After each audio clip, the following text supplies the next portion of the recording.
Hello everyone. Sorry that I'm a couple of minutes late. Um I just ate too much dinner and didn't start getting ready on time. um sometimes you just eat too many potatoes and then you just can't quite get up quick enough, and then the rest of your day cascades into everything delayed. Um how's everyone doing in chat? We've had a week, have we not? It's been quite a week. There's been a lot of stuff happening. Um I was just going for. I usually go through my last week's worth of Blue Sky posts to see what things I've highlighted, and I just kept going back and finding more things. I was like, God, that as well. That happened this week as well. And then I was like, right, okay, that's too much stuff already. And then it's like, oh God, we're only on 3 days ago. um, it's all good. We're gonna cover some good stuff and some. I guess good and bad isn't always the only two options. Some of the stuff we're talking about is important and momentum forwards, but not necessarily good. Like if someone sues someone or whatever, it's not always good, but it's good to see them doing it, or sometimes. Um so sound seems good. Good. That is, YouTube may be quieter than Twitch. I don't know. I don't know how to deal with that. That's just YouTube's fault. I'm sending the same signal out to both of them. Yeah, we'll see. Bit quiet. God, I don't know what I can. I probably can actually add a. Hang on, let's see if we can do one. I've got a gain. If I put it up to maybe 13, so that's a little bit noisier. How's that? Maybe I can go up another one actually. Right, I've gone up to 14. I was on 12. So how is this? We're a little bit louder. We're also going to be louder on Twitch as well. Yeah, I don't know. This I'm going into the yellow zone on OBS. You've got the little green, red, yellow bar thing. You don't want to go into the red zone. Don't know. Anyway, thanks for letting me know. Great. Right, yeah. So I've done flipping loads of stuff since last week. I'm going to start on a non-trans rights related, just nice thing that isn't super important. Let's see if I can just find it. And then we'll start moving on to all of the trans stuff and general goings on.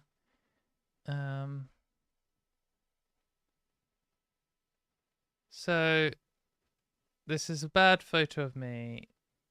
You're just gonna have to deal with it. So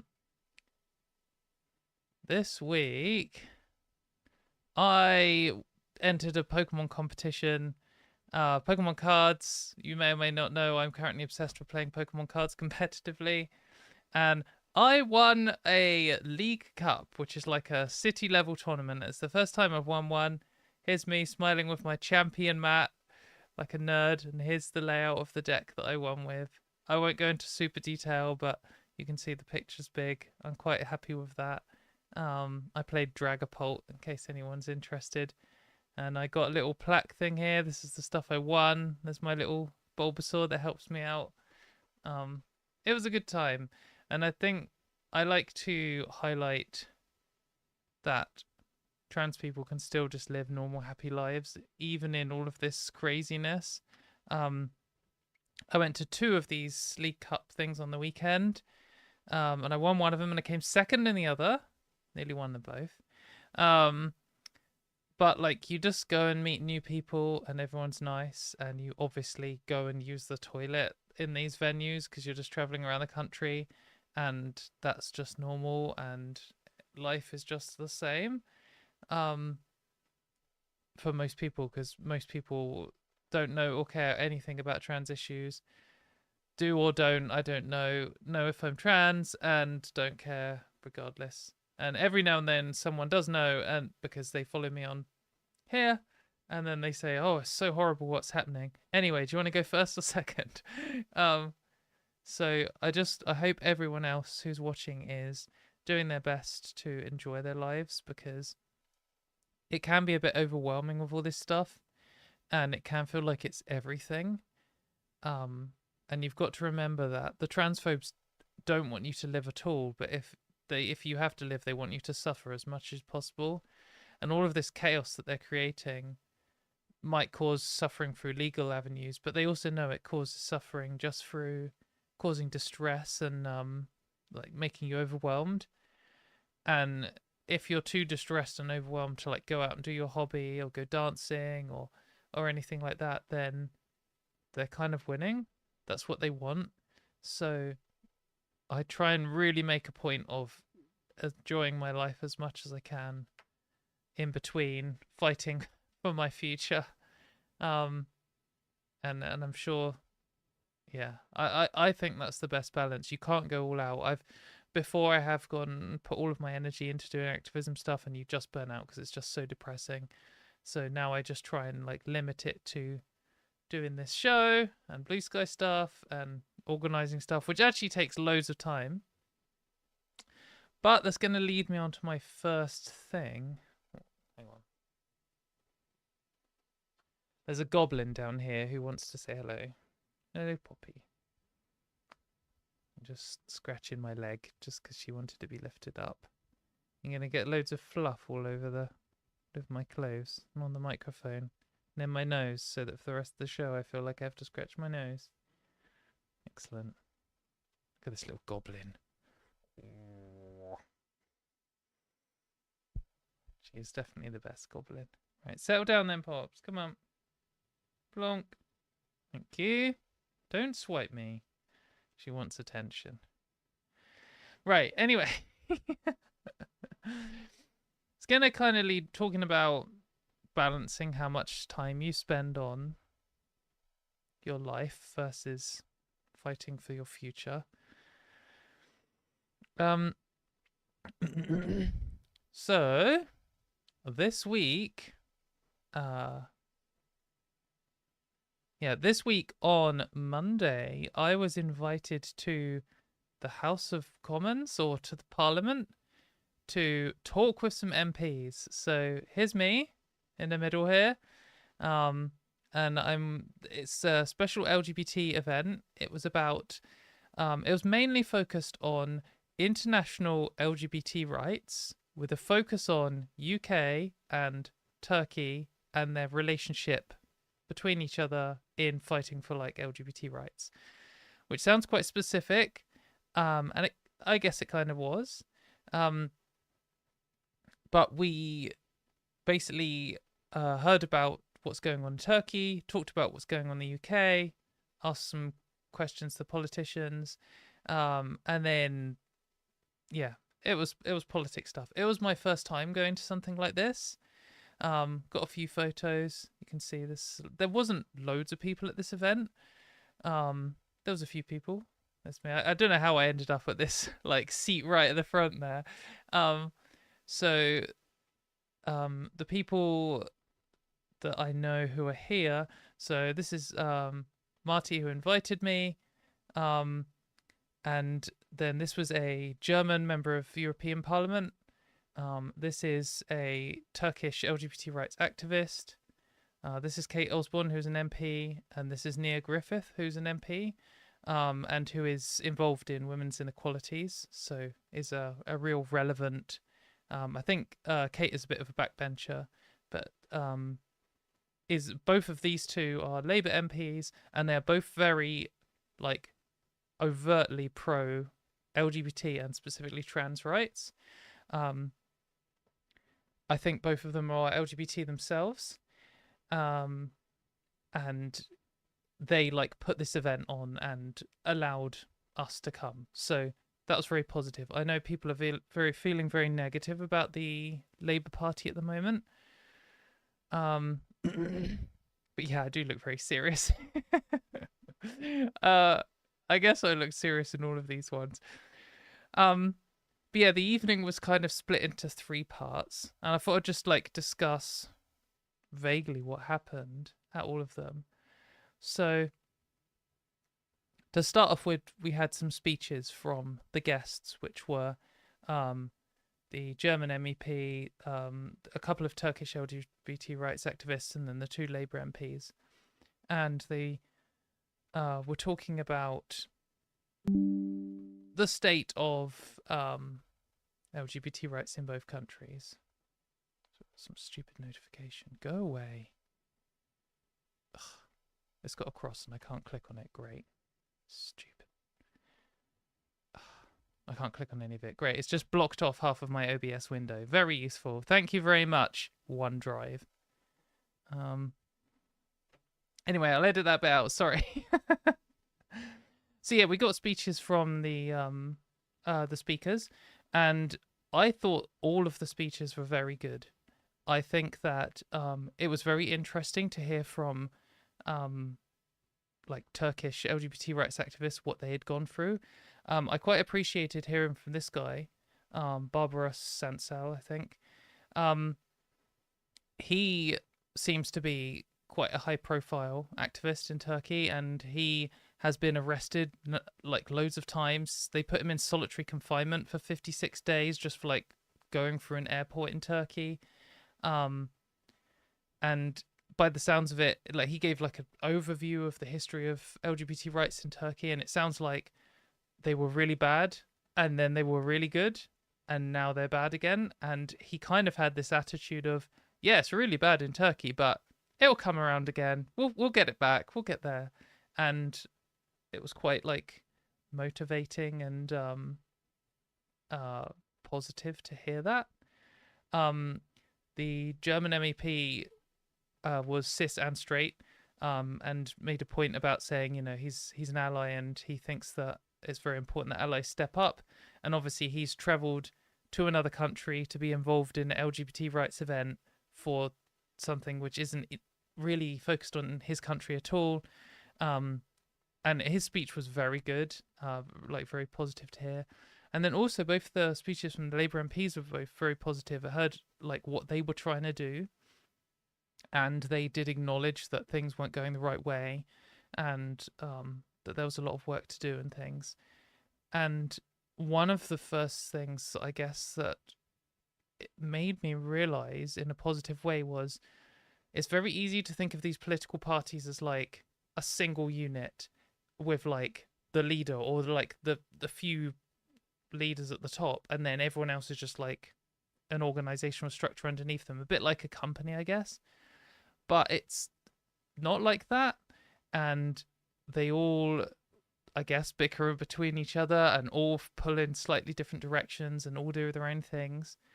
And I think there's this constant argument of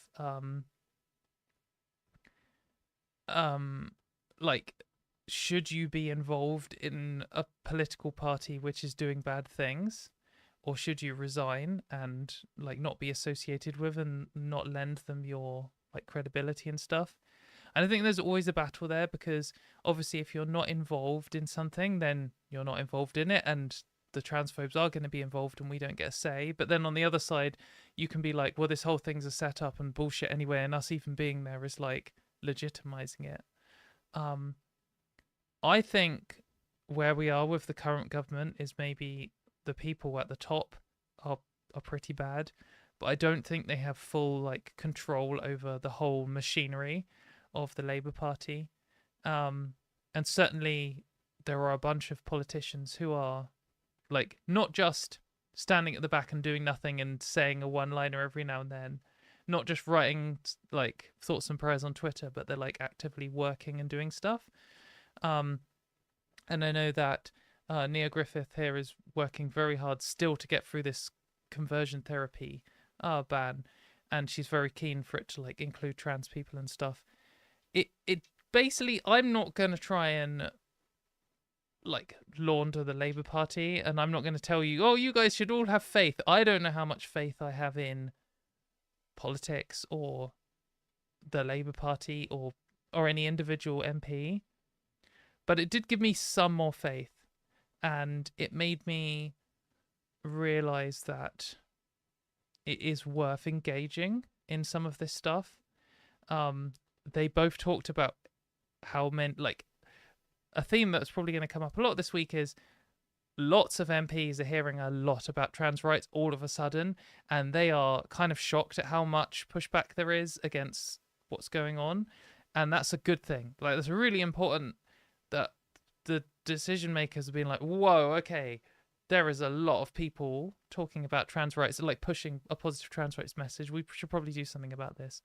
Um, so I do think that engaging was good. I think that going to this event for me was good on a personal level because I got to experience what it was like and understand and stuff, and maybe I could go to things in the future. But also I think it's good that trans people were there. There was quite a few of us, which leads me on to the second section. So they did all the speeches, like all of the speakers were amazing. I should just show another angle. There was a speaker. Oh, he's just cut off the camera. There was another Turkish LGBT rights activist who was also a very good speaker. But then the next part was like questions, and the questions were kind of like split into. There was like either questions about LGBT rights in Turkey and like the asylum process in the UK. One person said that the UK had told them that they can't get asylum in the UK because Turkey still has rights on paper for LGBT people, even though in practice it doesn't. And it's arresting people and banning pride and things. So, yeah, it was really good to hear from them. It was really good to hear their experiences. Disappointing to hear from the government, and the answers were a little bit like frustrating, I guess. But the other half of the questions were mainly from trans people in the UK asking about what's going on with the Labour Party at the moment. And one of the topics we'll do, and this is a separate video later on, separate segment, about Pride banning the Labour Party, which we got some frustrating answers to. But we also asked about, like, what the hell is going on with Keir Starmer and West Streeting and stuff. And, like, I think that it's difficult because I believe that these MPs who are in the Labour Party are genuinely, like, on our side. I think they're both, like, strong trans rights allies, but also they are both in the Labour Party, and this is like an official event, so they're kind of restricted on what they can say to a degree. But yeah, so we did get some positive answers. I did feel like they were frustrated with it and they were doing something about it, and they were working towards changing things and making real, like, actual progress. Like, particularly Nia Griffith is very involved in, like, the conversion therapy ban, like, is actively pushing it forward. That seemed to be, like, one of her main focuses. So that's very good. There was one moment where the question was, like, about it was about Pride in Labour and Labour being banned from Pride, and all of the Labour politicians. There was another guy at the back somewhere who answered something over here, and they kind of gave this answer of, like, you should all stop making a fuss. We're trying to do something. Stop fussing. And man, it made me want to scream. It gave me, like, an adrenaline rush because I was like, do I interrupt? I didn't know how rude to be. Like, I've just been invited to this thing and they don't know who I am, and it's like my first time there. And I kind of want to just speak my mind, but also I want to be invited back, or at least leave a good impression. Yeah, and I, like, looked over at the other two people who had introduced themselves as trans women, and they both, like, caught their eye, and we were all like, it was a little bit frustrating in places, but I never felt like it didn't feel like, oh, these people are transphobic, they're just fobbing us off. It didn't feel like, oh, they're lying to us. It didn't feel like they didn't care. It felt like they had a lot of faith in the Labour Party, and we had less faith in politics in general, and that can be a little bit frustrating. There was also another moment where, I guess I won't call them out, one of the people in this room told a story about one of the cis people in this room told a story about one of their trans friends, and just like totally fucked up on them, like misgendered their friend the whole way through, told some awful story about them not being a virgin and then becoming a virgin. And oh man, it made me like cringe out of my body. I haven't heard something like that clumsy and terrible in ages. But yeah, the question time like finished, and it felt positive, but I felt very frustrated and very cringe and very like wound up, like pent up energy. Um, I did get to ask a question. So I said something along the lines of, um, I talk to like hundreds of trans people every week, like all the time. I'm interacting with trans people through chat here, through my YouTube comments, through Blue Sky, in like WhatsApp direct messages, all kinds of things. I talk to a lot of trans people, and lots of them have like no faith in the system at all. I mean, I know it was a different government before, but we just had like a consultation for the GRA reform. All of the consultation basically come back saying positive, we should go ahead with it. Then they didn't. And then we had like this like thing with the CAS review where we've pushed back loads and they just completely ignored it. And we've been pushing for a conversion therapy ban for ages and they've just completely ignored it. And like the EHRC is like so corrupt, it's unreal, and just nothing is happening. And I was just like, that my feeling of, obviously I don't talk to every single trans person in the country. If you're watching this and you disagree with this, please let me know, because I want to talk to all different kinds of people. I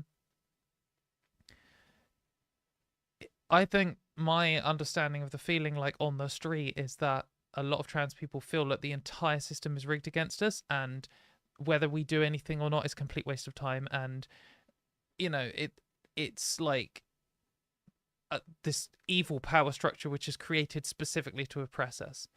And I think that these politicians don't feel that's the case. They feel that like the Labour's only just got in power and it's complicated and they've got momentum to change and not everyone's on the same page yet, but they hope they will be, and etc. etc. So I said, like, how can first you convince me personally to participate in this stuff more, like in politics more, and how could I possibly tell anyone else to do that? And I don't know if the answer directly convinced me, but I do feel like the entire event overall has left, and what I've learned more this week as well, has left me feeling that yes, we should engage in the process, like in certain cases. And the thing that I was specifically asking about is, we've got this EHRC consultation coming up, which we'll talk about more later, where they're going to listen to all the stakeholders about whether they should basically segregate us away from society. And that is so degrading and so extreme and terrifying and horrible that I think a lot of people are going to be like, fuck this, man. Like, absolutely fuck this. I don't want to participate in this, like, begging to have a future in this country. And I think that if you look at the Labour Party as transphobic Keir Starmer with his like grime of worm tongue in his ear telling him to eradicate trans people, meeting up with J.K. Rowling and Mayor Forstater and stuff, and then they're like, oh yeah, we've got to do a consultation, they put it out, and then they'll just be like, who cares, we're just going to ban them all from society anyway. If you look at it like that, then sure, it feels like participating is just an insult, and it feels like it's pointless and a waste of energy and a waste of hope. But I got the feeling, and have got the feeling from both this event and through stuff I've learnt from the week, that it isn't at all done and dusted, and it isn't hopeless. The thing that I've heard a lot from politics people recently is the government is kind of shocked at how much pushback it's getting on this, and how many letters they're getting from trans people and people who love them, how many like things are happening.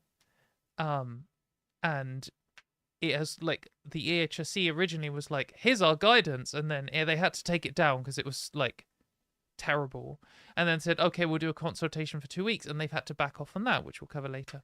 And this is because of all this like stuff going on.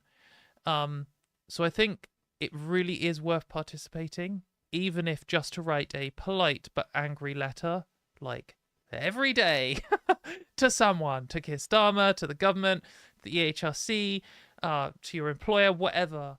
I think that at the moment we have a lot of momentum, and it is worth using it, and it does. There is some room for it to make some real difference. Anyway, that was like the two official parts of the evening. There was also a third part of the evening, which was me and a few people got invited to the MP's bar afterwards, and someone bought me a drink, which was nice. So I had a rum and coke. It's quite a nice place. It's right by Big Ben and stuff, and it was on a balcony and overlooking some things, and it was a nice day. Nigel Farage was there. Richard Tice was there, his like number one minion, which was interesting to just be a couple of meters away from him. And I feel like the various MPs we interacted with weren't, because they weren't in an official capacity, were much more free to talk their minds. So yeah, I think I definitely think that some of the things I shouldn't go into super loads of detail, but I do think that it gave me a positive view of what was going on through this third part. So if I like split the evening into 3 parts, it was like the speeches were amazing, the questions were very frustrating, the drinks afterwards was quite positive, and I was able to like directly, me one-on-one, talk with some of these MPs who are actually like doing stuff, and I was able to say like, so neither Kate Osborne or Nia Griffith had heard that, for example, the pool organization that's in charge of the sport pool with the snooker cues and whatever you had banned trans women, and they were both like, what the fuck, like that is insane. And to even like, I was there and able to say things that added information to their like repertoire of things. I was able to put like, I made a comment about how it's all this bullshit about biological sex and acquired gender being like 2 immutable fixed characteristics, like put that like argument out there. So I think that was very positive. And then the final part of the story is, of course, I went to the toilet when I was there, and of course I went to the ladies, like every other single trans woman who has ever been in that building. And of course there was no issue, and no one died, and nothing exploded or whatever. It was just went in, did a wee, and washed my hands like I do every single day. And I had actually done in the coffee shop that I went to just nearby the House of Commons as well, and the train station, because I got the train there, and like I do at work every single day, and like I do at every single Pokemon cards event that I go to. I know that some of the other trans people who have been invited to the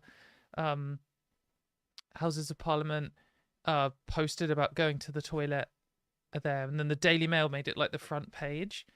And like, if they come after me, then like, fuck them. But I do think that when one person says, I went to the toilet here, and the media comes after you and tries to destroy you, if everyone else then goes quiet about it and ducks down, is like, oh, I don't want to stick my head up, then they kind of win in making it seem scandalous. But it's not. It's like literally what happens. Every single trans person who's ever been in that building has gone to the right toilets, like every single time. Me doing that isn't remarkable at all. And so I feel like I need to stand up and say I did this. Like, it's so it just feels insane to me that I have to go, oh, I went to the toilet. Like, what am I, 3? No, but the fact that there's some part of the media and stuff and some politicians, like Nigel Farage, who think that it's like new and crazy that someone like me might go to the toilet, like to the women's toilet.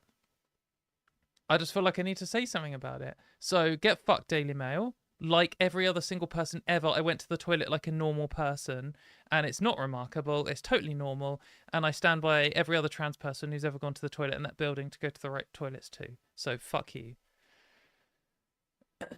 Anyway, I would be really interested to know what you like what you think about me going there, what you think about trans people engaging with this at all is I think it's I think it was good. I was terrified going beforehand, but when I got there it was quite fine. So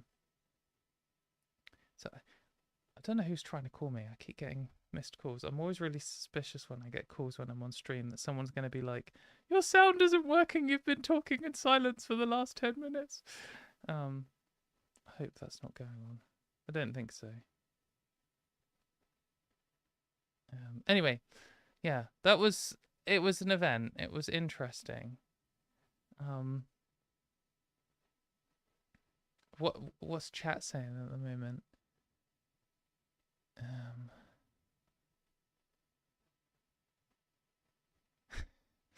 Yeah, I'm on Twitch and YouTube.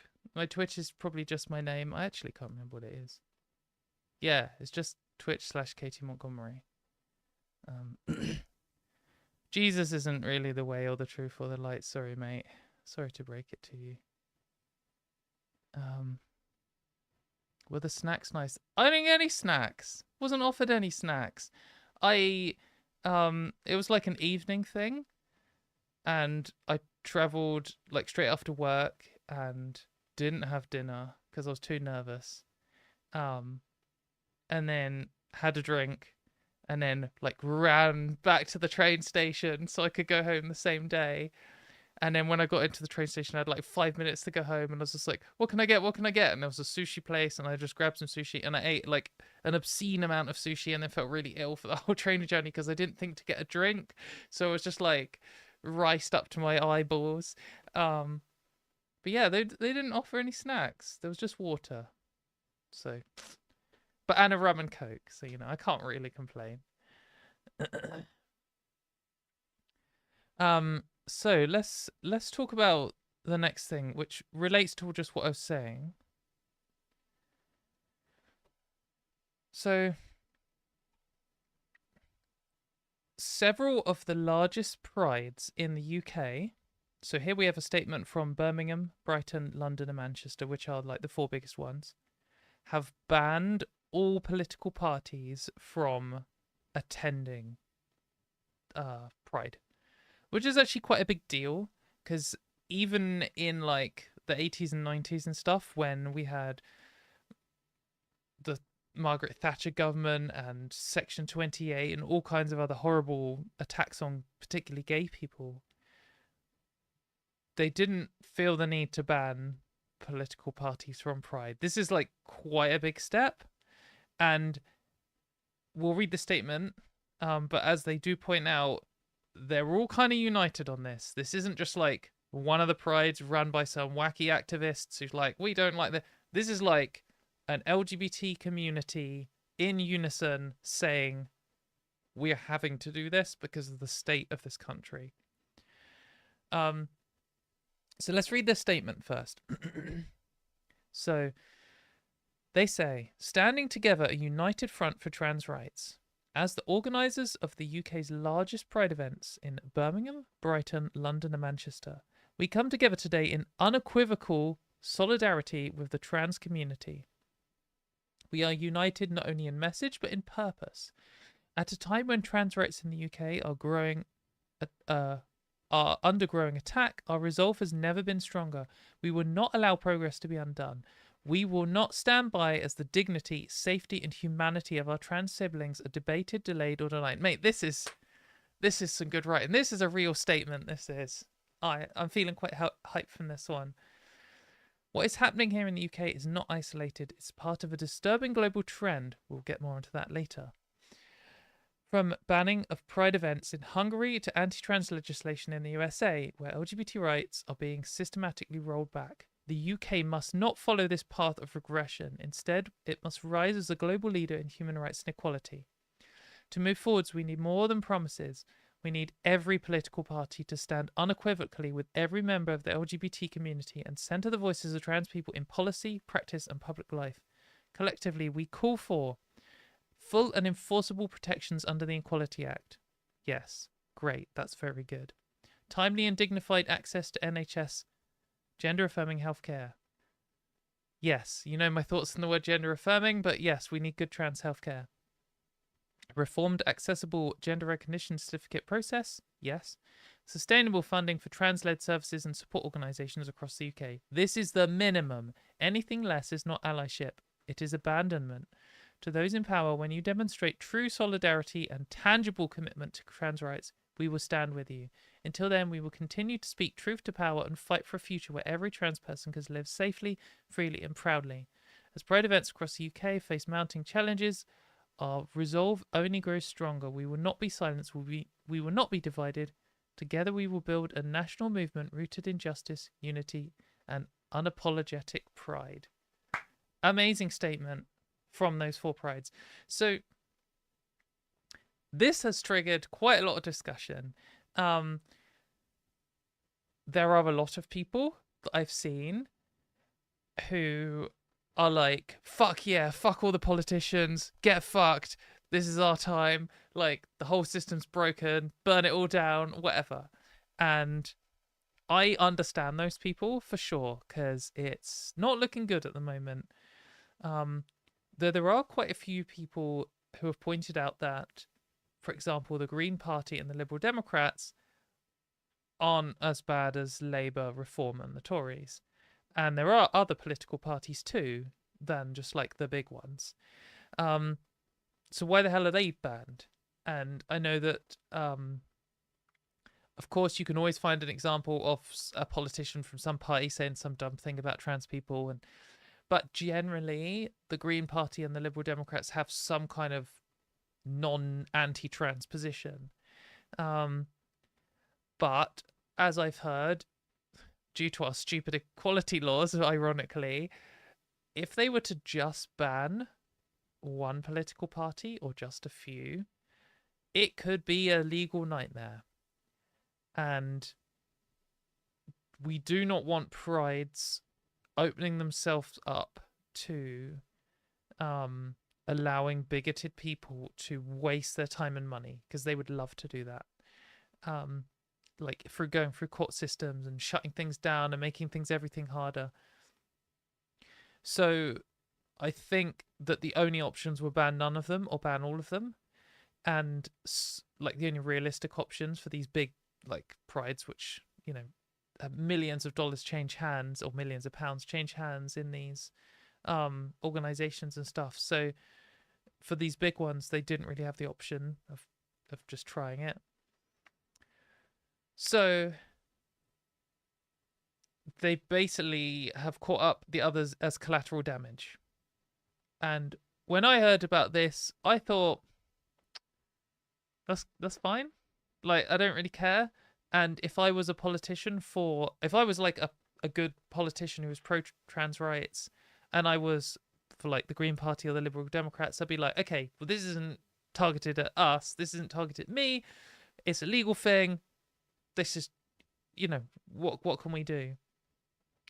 And what we can do is an issue in a statement saying we support Pride to make the decisions they want to do, and we support trans rights. You should vote for us. You know, that's the kind of thing that they could do. I also thought if I was a Labour politician, I'd be like, well, this is a bit of a wake-up call, because we're meant to be one of the pro-LGBT rights parties, and they're like specifically doing this for us. So, yeah, we need to work harder. But when I went to talk to some Labour politicians, they were like united in saying that this was bad. And it was one of the things that I found quite frustrating was, you know, we asked or someone asked this question, how do you respond to getting banned from Pride? And then multiple Labour people in a row all said, I think this is bad, you shouldn't have done this, you need to engage in the process, banning us just makes things worse. And I do think there's room for this discussion. So one of the things that was pointed out is some of the prides, like Glasgow Pride, has banned political parties, but also Glasgow Pride has banned politicians from attending the event. And this looks similar, looks like the same thing, but I do think it's different, and I think this is a worse version of it. I'm not going to tell Glasgow how to run their pride. I'm not Scottish. I'm not organising a pride. Like, I'm not coming for them. And I'm sure that there are other prides who have taken this route rather than the one that, like, Manchester has done.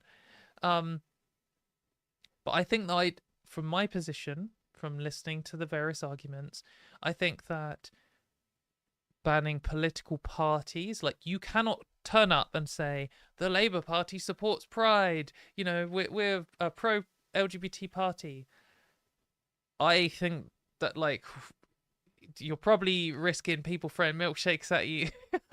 I don't encourage that, but that just seems so disingenuous, given given the state of what Keir Starmer and the front benchers are doing. It would just seem ridiculous, and it would seem like they were trying to whitewash their reputation, you know, show up for some photos of them waving their pride flags and then go back to their office and say trans women are men and should be banned from the public spaces. But I think that banning individual politicians is kind of bad, because there are, there are some politicians who are themselves LGBT who you might disagree with them. You might think all the political parties are fucked, or Labour in particular, or the Tories or whatever are fucked. And the fact that you're still trying to work with them is delusional, and nothing can be done, and, you know, working from within inside is just legitimizing. You might think that, and that's fair. We can have that discussion and that argument. But they themselves obviously have some kind of faith that you don't have, that they can make a difference in the party, and that you both have different information, and they're making that decision. This might sound like some kind of bullshit politician answer from myself, but where I'm leaning is, if you are a politician from a political party, like 5 years ago, you would have gone with your party. Like, if you're the councillor of the area or the mayor or something, you would have turned up with your, like, you know, Labour Party red t-shirt on, waving the Labour Party flag, marching with a little Labour Party section, and saying, I'm here because I care, but also so does our party. Now, if you go on your own personal capacity, wearing like plain clothes, not pushing the party, people will still see you there, and they'll be like, you have, even though you're like, your party is banned, you're still saying, I want to be here on my own personal thing. This is something I care about, and this is something I'm fighting with in my party. I think that's good. Like, that would be good to see. And also, you know, these people, then they're not all doing it in order. Like, Keir Starmer, if he comes to a pride, is just doing it for the photo op because he is a soulless robot who doesn't have opinions. But if someone like the politicians that I talked to earlier this week, who I believe genuinely do care about LGBT rights and are themselves LGBT, like, I think if they go to Pride, it's because they've been going to Pride since before they've been politicians, and they've had to fight for their human rights too. So, I don't know. I do think that Pride should ban or should actively reject people who represent removing our human rights. Like, the gender criticals shouldn't be there. Like, Nazis shouldn't be there. Like, transphobic gay people and homophobic trans people shouldn't be there, because literally the whole point in Pride is it's a protest, represent fighting for our freedom and our human rights. But I think that when, like, if you were like part of the Nazi party or something, and you're like, but I'm gay, like your whole party represents purely the like destruction of LGBT rights, you're an idiot, fuck off. But I just don't think that's quite the. I know you might feel like that's the same with the Labour Party. It wouldn't be insane to make that comparison, but it's a bit of an extreme comparison. I don't know. But I do think there are different positions banning politicians and banning political parties. And if you are in charge of a pride or you help organise one in your town, you should consider and make sure that you decide which of those two positions you're actually picking and think about how important it is. But I also did see this response from Patrick Harvey, who's a Scottish politician who has now, personally been banned from Pride. And I thought he gave quite a good statement, so we should have a listen and see what he says. Because I think this is a response I was expecting from LGBT politicians. And it isn't quite the response that all of them gave. But I think this is kind of the position I'm at the moment. I woke up today to the announcement that Glasgow Pride, like other Pride organisers down south, have suspended the participation of political parties. I'm both a politician and someone who's been out since before I was first elected, and I've never shied away from standing up to prejudice. I have to say now that I feel ashamed of how politics in this country is letting down my own community.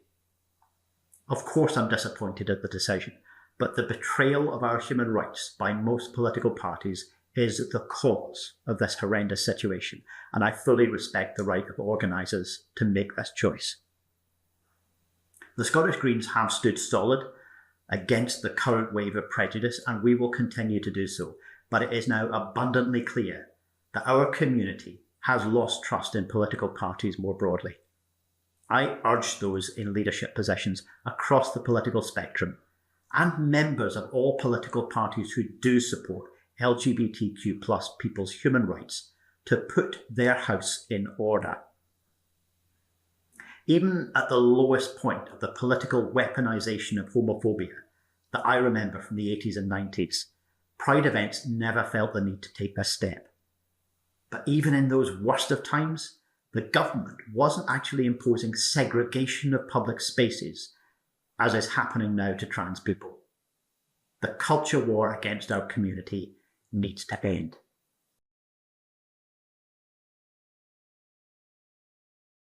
So I thought that was a good statement. He obviously cares about this. I'm not endorsing the Scottish Greens. I'm not Scottish, so Scottish people should vote for who they want to. But that was kind of what I was expecting from left-wing LGBT politicians. It was interesting to hear some say otherwise. Though I guess if they felt like they'd been banned personally rather than just their party banned personally, and they the message was different in the Pride that is in their local area, I don't know. But what my current position is, I think that politicians should go on a individual capacity if that's what they believe in, and if they don't believe in, they should fucking fix themselves.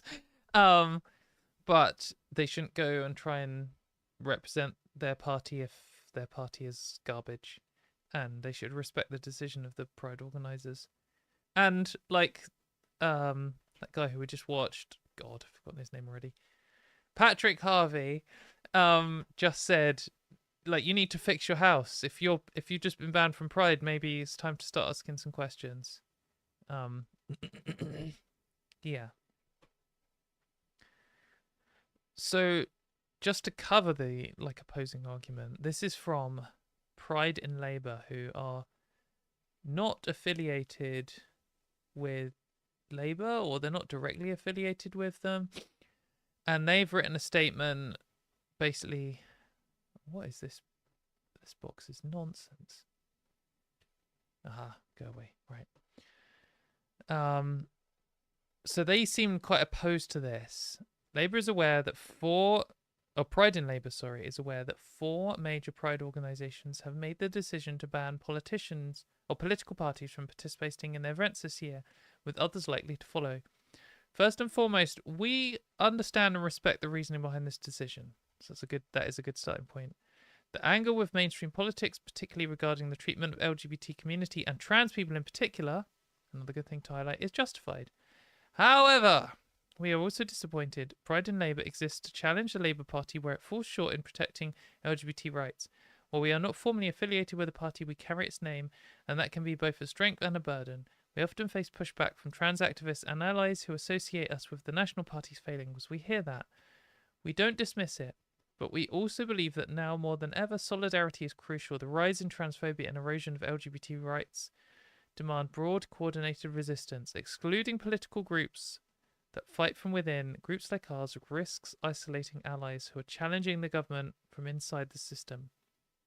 And it is important to recognise the difference between the National Party and local activists who are pushing for change every day through motions at conferences, letters to ministers, and by holding elected officials to account.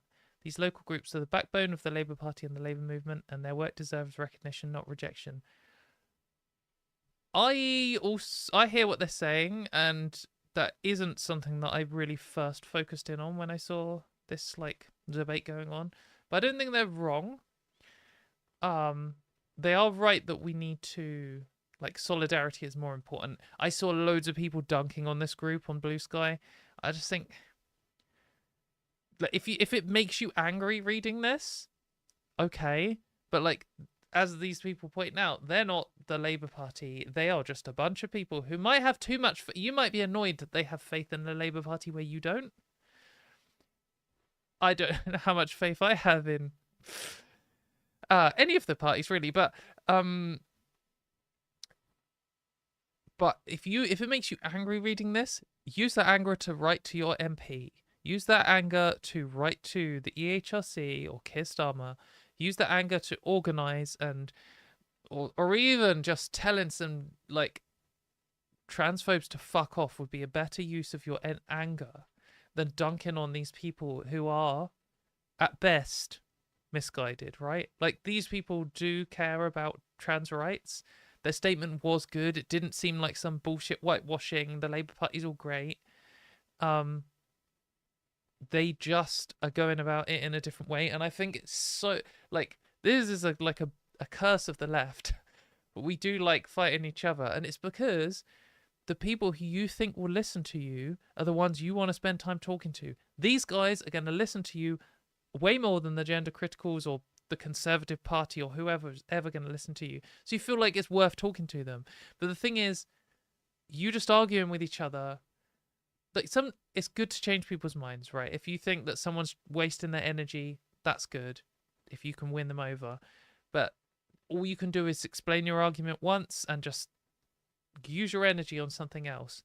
What at the moment is making the most difference is writing letters to MPs. That is making a real difference that we can see in action now.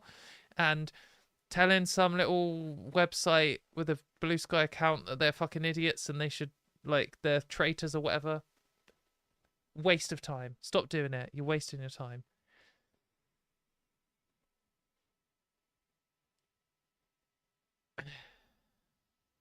So someone here saying, Vela's saying, why would they complain if they're not banned? They're just trying to pinkwash the Labour Party. Maybe, but I feel like maybe they want to turn up and support the Labour Party. They say they're local Labour activists. They believe in the party to some degree, and they also believe they can change its course. So they want to turn up with banners saying Labour Party, and they can't. But also maybe they're concerned for politicians who they believe are on our side. There might be... I think people often worry about this kind of hypothetical straight cis person who's win-overable, but you're worried about being too rude to them that they might give up. And I was saying that I felt a little bit like that when I was in Parliament. I didn't want to be too rude. But at the same time, you can't tread on eggshells all the time. And you can't imagine these hypothetical people who will give up. Most people are perfectly capable of seeing that if you support a cause and then someone comes at you, you're not going to flip to being some reactionary right-wing shithead. It takes a certain type of person to do that. If I am fighting for something that doesn't directly affect me, so I'm talking about disability rights or rights for people of color or something, and one of them came at me and said, the words you've used in are wrong, or like people like you are a problem, or shut up, you fucking idiot, or whatever, or something like that, I wouldn't be like, oh, well, fuck disabled people then.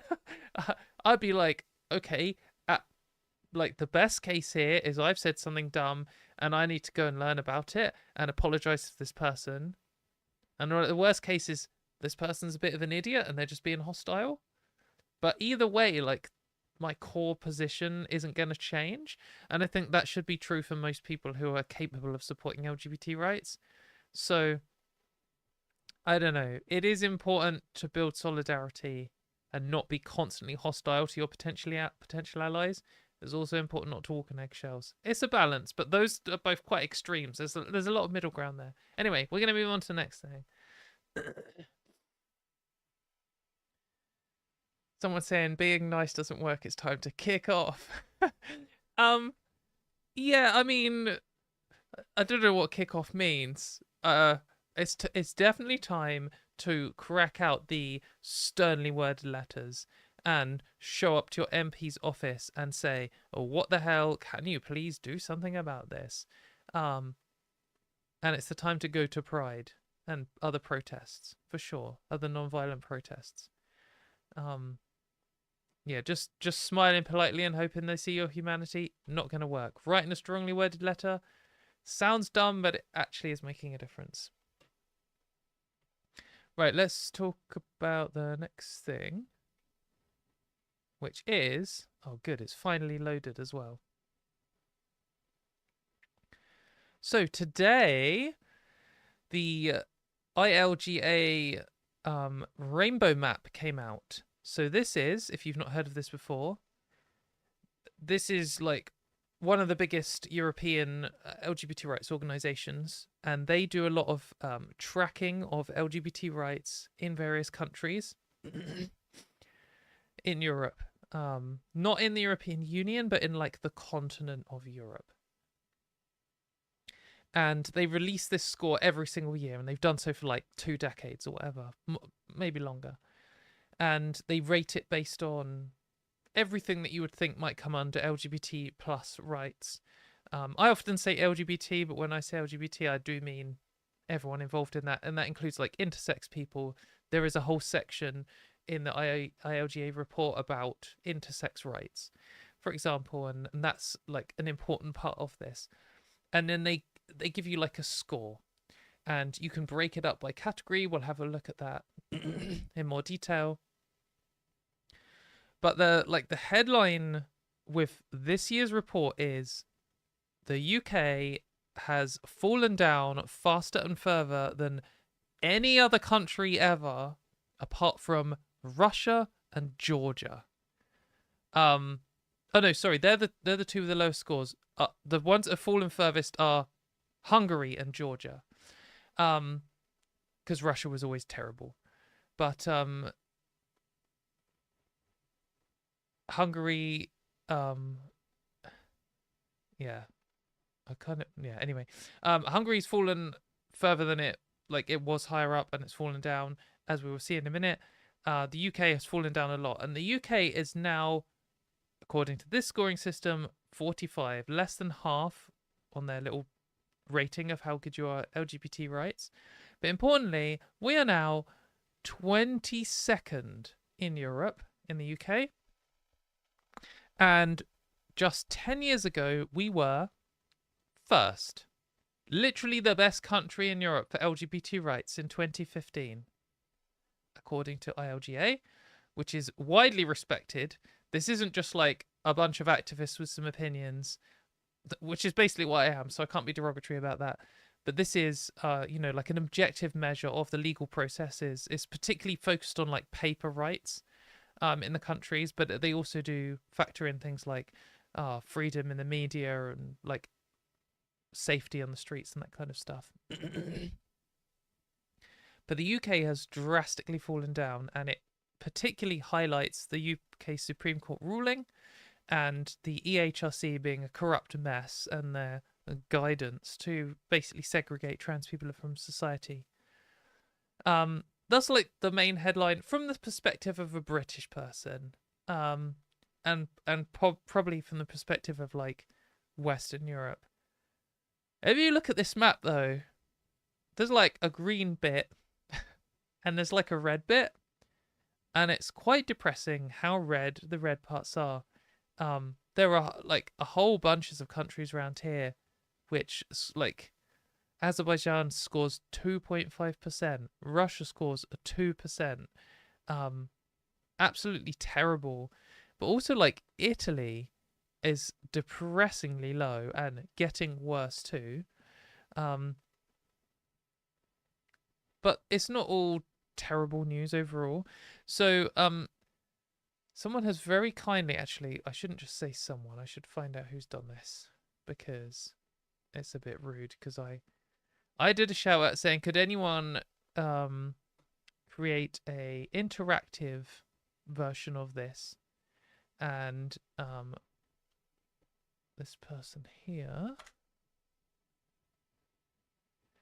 Aindra, um created an interactive version of this map where you can see over time, um and it's a very good map, so thank you very much um to her. And that was yeah, she managed to fire this out in like no time at all, which is pretty cool. But anyway, here we have the map, and you can like click play. So if we just watch it through once, it starts at 2013 and goes through today, and you can like watch the UK fall down.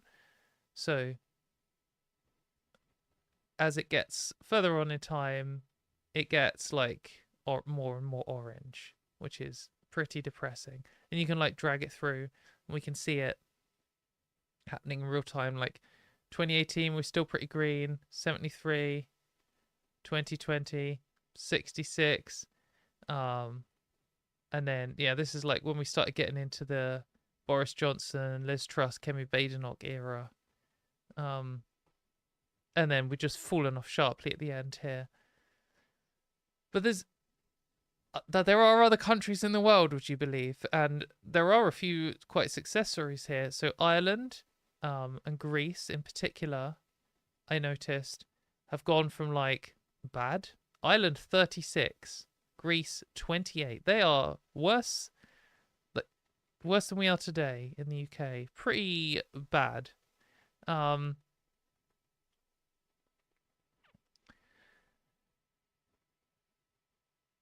are we still here? It's just YouTube thing's crashed. Yes, we're still good. Okay. Sorry, I'll edit that bit out. But if you watch Ireland and Greece as we move on in time, as the UK drops off, they both do pretty good actually, and have really improved for LGBT rights. And now Ireland is at 63 and Greece is at 69.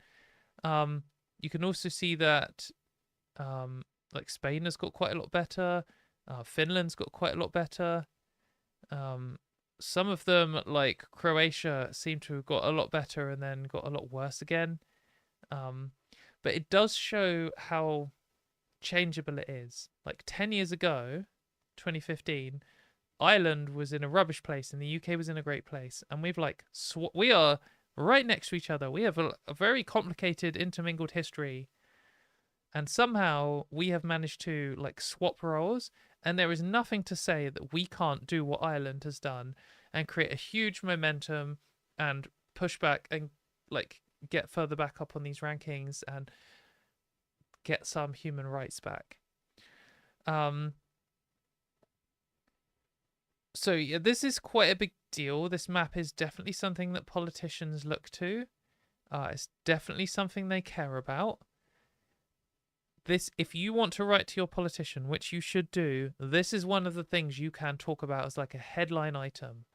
The ILGA rainbow map for 2025 shows that the UK is now like in a worse position than, or a similar position to like worse position than like Estonia and some other countries, Croatia, Montenegro, countries that haven't always traditionally had as good LGBT rights as us, that we've fallen off faster than almost any other country, other than those like famously sliding backwards countries.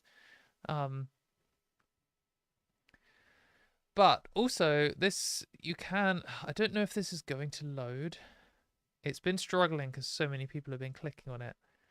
But if you sort just by gender recognition, the map looks way worse, because the one we were just looking at is for all LGBT rights, and the UK still has fairly decent, like gay rights. So the fact that we've dropped off so sharply is mainly because of the attack on trans rights from the government. Just trying to find. Let's see if I can find the thingamy. See if I can find this gender recognition one, because I did see it. Perhaps we'll just see it can load and we'll get it at the end.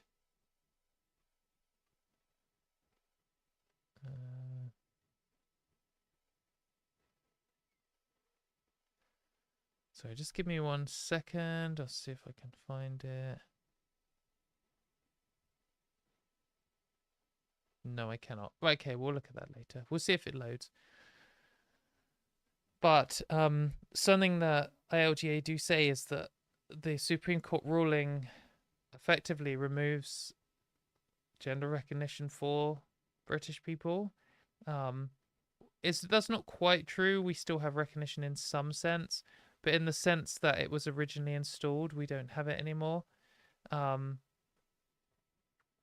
so, yeah, we've just dropped off very sharply for that, which is depressing, but also it's just like what was always going to have to happen for this stuff is obviously trans people have been shouting about this for years.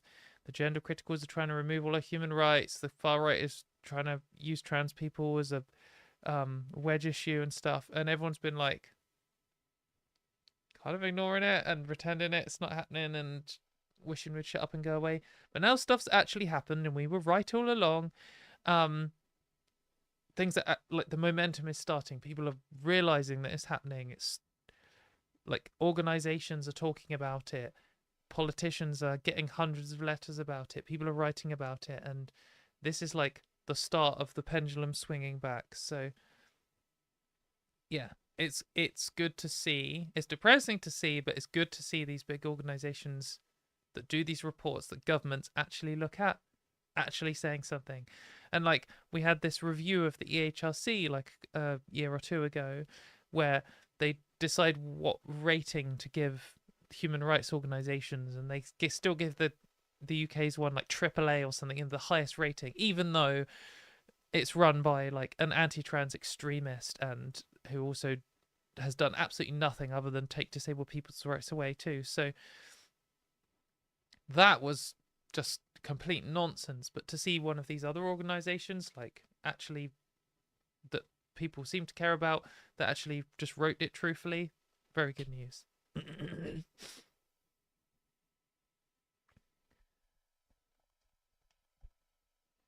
So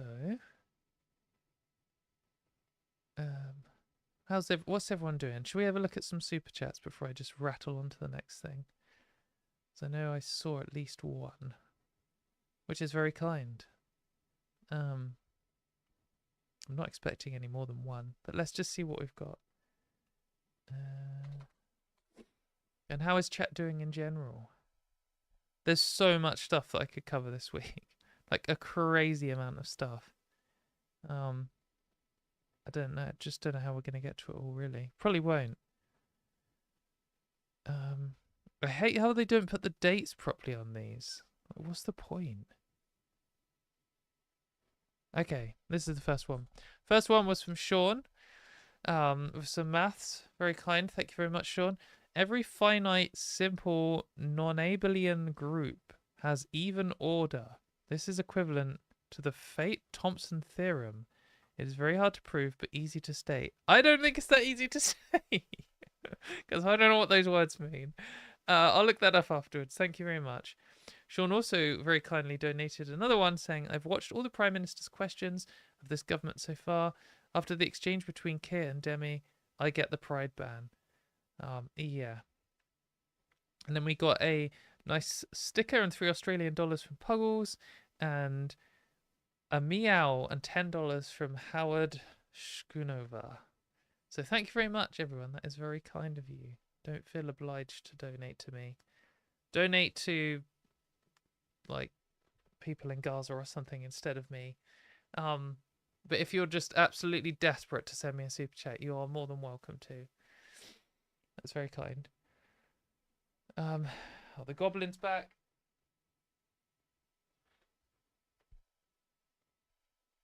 She does this little thing, but she can just jump off of my lap, but that's fine. That's very allowed, and she does do it. But sometimes she just sits next to me and like reaches up with a little hand, and it's like, and it's so it's so annoying, and I have to like grab her and pick her up. So she's just gonna sit here now until she gets off and galumps off and comes and pokes me again. Right, what's the next thing we're gonna look at? We are going to look at. We're going to look at something to do with the EHRC. So, the Equalities Watchdog, the EHRC, stands for the Equality and Human Rights Commission. You've heard me rant about this group quite a lot, but they are one of the worst things in the UK right now on the trans rights front. So this is an organisation that was founded by Labour in the 90s or something, and the idea was it was a impartial non-government organization that is meant to advocate for people's human rights, and it's always obviously going to be political because the politicians choose who's in charge of it, but it was always fine before. And then I'm not quite sure who, one of the recent Conservative governments put Kishore Falconer, Baroness Kishore Falconer, in charge, and she appointed a bunch of specifically because she's anti-trans, specifically because she's gender critical. Like, they didn't pick her just because she's a general all-round dickhead, like far-right conservative. It's specifically because she's anti-trans, that she's like a single-issue anti-trans wacko. And she nominated some other people like Aqua Reindorf and stuff, and basically tore the organization apart. There was loads of scandals about how she was bullying people allegedly, and people were quitting their jobs and crying at workplace, and the whole thing was just a total mess. And because obviously she doesn't care about human rights at all, she's just there to hurt trans people. But so we had this Supreme Court ruling, which was kind of a shock to everyone, apart from the gender critical hate groups involved. There were no trans people involved, of course. But the politicians apparently were quite shocked that the ruling went the way it did too, because it like clashes with the Human Rights Act and clashes with the European Court of Human Rights. But what was always going to happen in a normal, I was going to say in a normal world, that ruling wouldn't have happened. But if the EHRC wasn't a corrupt hellhole, then what would have happened is the ruling would have come out, and then the EHRC would do a consultation, and it will create guidance. And this guidance isn't like legally binding guidance. It's not new law. They don't have the power to create new laws, but they are able to, like, they are like the top guidance body in the UK, which all of the like HR departments and lawyers and everyone else should follow afterwards. And they also suggest things to the government which can then make things into law or not. It's a little bit complicated, but what would be normal for them, TM, would be waiting a bunch of time to decide things, then having a consultation, then coming out with guidance. That isn't what they did, of course, because Baroness Falconer is a complete wacko. And they waited until Friday evening at like 10 p.m. after the ruling came out, and then they published interim guidance, which they obviously hadn't consulted anyone for, which said, like, all trans people should be banned from men and women's spaces. Like, real extremist, full-on segregationist, like, hate speech level stuff. But they knew what they were doing.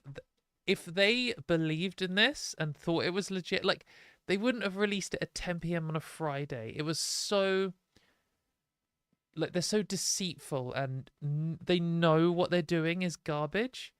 Um, so that was like instant red flag. They snuck like I mean, red flag number 500. They snuck out this interim guidance, and as this article points out, like people were shocked about it coming out at all and weren't expecting it. They weren't warned. None of the like Labour ministers or anyone in power was warned it was happening. And they're getting sued in multiple ways. So, or at least threatened with legal action. So here we have this article saying they've been threatened by a trans rights group called Translucent. That's a summary of the guidance. Here's Baroness Dickhead. Lawyers acting on behalf of the leading trans rights group Translucent have now sent a letter to the watchdog warning that the guidance incorrectly states the legal position of the court ruling. It criticised the body, saying it failed to consult with trans people before publishing its guidance ahead of an ongoing consultation on the issue. It demands the EHRC issue a clarification and criticised the Commission's chair, Baroness Falconer's description of the ruling as a victory for common sense. Like, as if, like, they're still meant to pretend to be neutral, and like she's just absolutely given up. The campaigners argue the remarks have caused immense distress to the trans community and confusion to both service providers and employers. So yeah, they're saying about well, I'll just read it. The worry is for our client that there has not been a consultation with the trans community and other groups. The statements from the chair and commissioner that followed the publication of the update, particularly in relation to the provision of single-sex spaces, suggest that their minds are closed to any other outcome. And that's quite important because from the government's point of view, they are not meant to have already made up their minds on this. They're meant to get information. And the fact that they're like extremist cultist freaks who are completely incapable of having a rational opinion on anything means that of course they're not going to do that. They're, like, these are not rational people. They are anti-trans activists, and that is their entire personality. So yeah, this they're not going to be able to ignore their personal views or anything. But yeah, so it comes to amid mounting concern over their guidance. So they've been called out by multiple people. Yeah, so the head of the Green Party said it was rushed out and ill thought out and was clearly drawn up without consulting trans people. I'm worried that the guidance will act as a bigot's charter. Yeah, totally true. Jane Fay from Transactual said they'll be watching very carefully and are ready to take legal action if it's necessary. So yeah, it's something's happening. But also they're being sued by an individual. So this is not Ashley, apparently. So this is a trans person who is an ex-lawyer or is currently a lawyer. Sorry, Ashley, I can't remember. I think you're an ex-lawyer. And she is preparing a challenge to the lawfulness of the EHRC's decision to publish its interim guidance. This sounds like a similar thing, but it's actually different. It's targeting a different aspect. So Translucent is trying to say there should be a consultation, period. And Ashley is suing more specifically, saying that they shouldn't have done the interim guidance and is targeting a particular person within the organization, which is Akira Reindorf. So it says here, this is the first legal action challenging the unlawful EHRC interim guidance that seeks to regulate the private lives of trans people, but it will certainly not be the last. The LGBT community needs to stand united against attempts to reverse progress. This should serve as a warning to any employers or service providers considering the implementation of the EHRC's discriminatory policy agenda. So yeah, it goes into more detail about what's going on. So they believe that the guidance misinterprets the Supreme Court ruling, encourages employers to discriminate, promote a hostile environment, discourage inclusive practices, risks violating trans people's rights under the Human Rights Act, and exasperates socioeconomic inequality. I mean, all of that's true, of course. So these will be interesting to follow. Just now, like earlier today, they've announced that they are actually going to have a consultation period. And originally they said it was going to be 2 weeks, and there was loads of pushback on that. And now they've said they're going to do it for 6 weeks, which is like the minimum they're allowed to basically get away with. And reading between the lines, and in my own opinion, I think there's a good reason why Baroness Falconer and others, gender criticals working there, want to rush this through. Of course, they just want to eradicate trans people as soon as they possibly can. But also, I think they know they won't be in these positions of power for long. And this is like their moment. They have this short window between the court ruling and when they lose their jobs. Inevitably, anyway, for just general reasons. Baroness Falconer and her goons are very clearly like vessels of the Conservative Party, and the Labour Party doesn't want that anyway because this position is always going to be political. Whether we'll get an anti-trans person in or not to replace her, who knows? The way things have been going, I don't think we can hold out that much hope, but it's certainly possible we'll get someone better. And so she wants to just get it through. It's where they put out this interim guidance like straight away. But also why they initially then said, okay, well, we'll do a consultation, but just for 2 weeks, because even though they've pre-decided the outcome, because of course they have, because they're losers, they still have to go through some process. They still have to collect all of the data together. They still have to come up with an excuse as to why they're going to ignore 95% of it because it's pro-trans. They still need to send out to politicians, discuss with them, go to every single department that's affected, blah, blah, blah. The cogs of politics are slow and tedious and take forever. And if she doesn't think she's going to be in power for much longer, then she wants to rush it along as fast as possible. So I think pushing to slow this down is, well, it's bad for her. If she gets replaced by someone even worse, then it's bad for us, isn't it? But I don't want to say it couldn't be worse. I'm sure it could be worse, but it couldn't be much worse because she's very extreme. So we will see. But yeah, I've also seen some concern about legal cases at this stage because a lot of politics is like saving face and gut reactions and responding to the media and all this kind of stuff.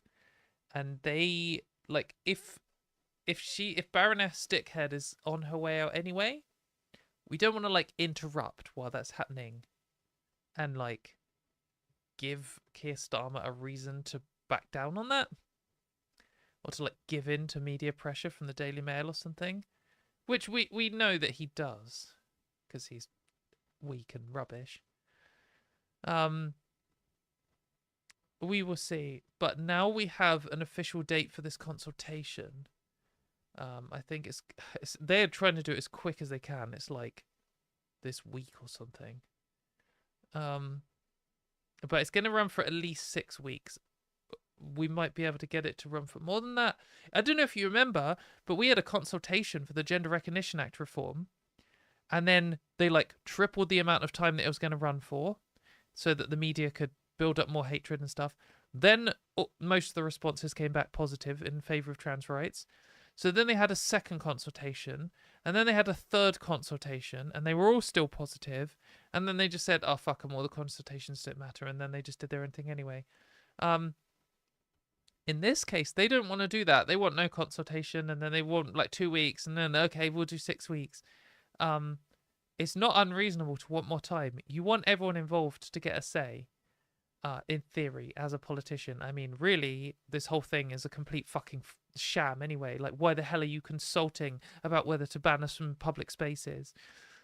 But, um, yeah. So when this comes around, we need to absolutely like inundate them with responses. This needs to be like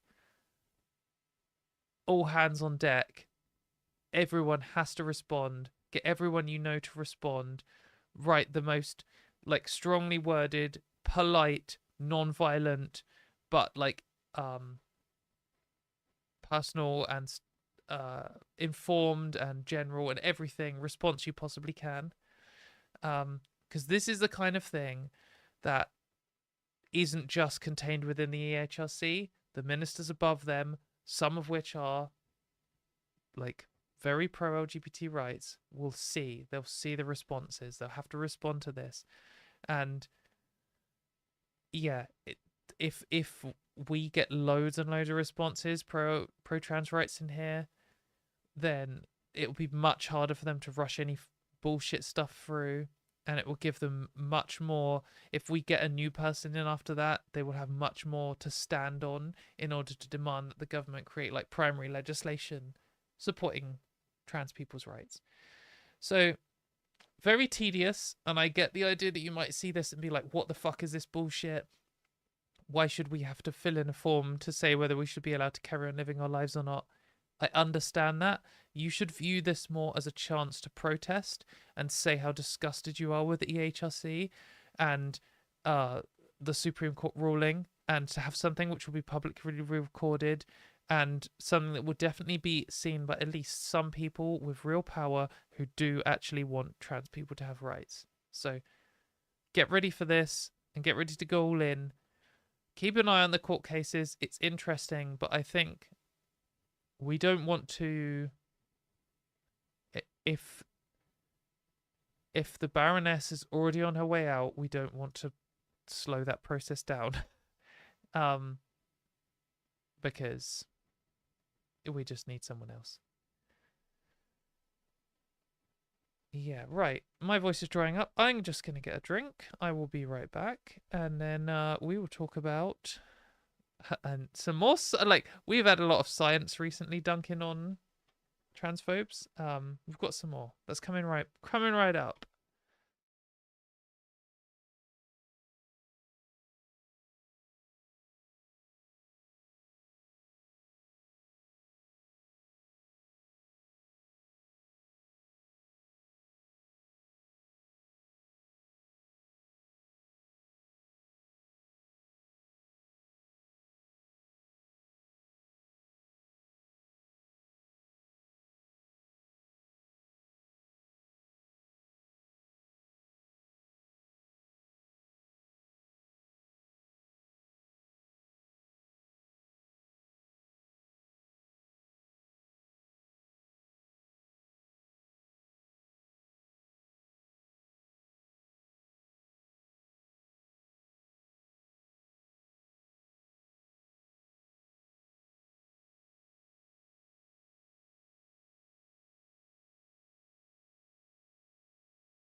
I'm back. I saw someone saying, why would she be on her way out? That is the vibe that I get from what I have understood. Uh, she was only renewed until sometime this year. They have been looking for replacements. So it is coming. She will go. But we don't want that to take longer than it should. Right, next. What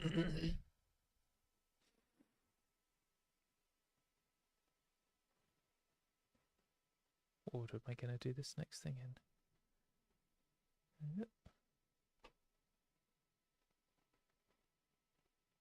Yup. Okay. So, The CAS review. Let's talk about this some more. Aren't you sick of the words CAS review? Anyway, or CAS report. Finally, the CAS review has had a peer review from experts in the area in the UK. We have covered on this show quite a lot how other countries have completely shredded the CAS review.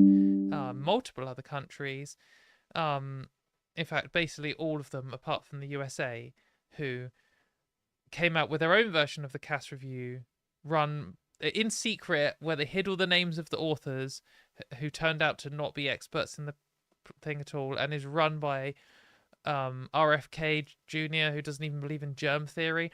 Anyway, there's definitely a correlation between insane, hateful science deniers who don't care that children are dying of measles and thinking that trans healthcare should be banned. Like, there's a strong correlation, and there also seems to be a correlation between experts who do actual research and actually peer review stuff and supporting trans rights. So anyway, we have a paper here by a load of experts in trans healthcare, and it's pretty bad for the CAS review. This thing fucking shreds the CAS review. So they basically look at a number of things. One of the things they evaluate is there's a standard practice to measure bias, or risk of bias in papers. So they ran that. They reviewed the evidence that the CAS review comes to. It's pretty damning. So they say, using this tool, which measures bias, they identified a high risk of bias in each of the systematic reviews driven by unexplained protocol deviations, ambiguous eligibility criteria, inadequate study identification, and the failure to integrate consideration of these limitations into the conclusions derived from evidence syntheses. We also identified methodological flaws and unsubstantiated claims in the primary research that suggest a double standard in the quality of evidence produced for the CAS report compared to the quality appraisable in the systematic reviews. Pretty damning. The conclusion further down is pretty brutal. Where was it? It's like...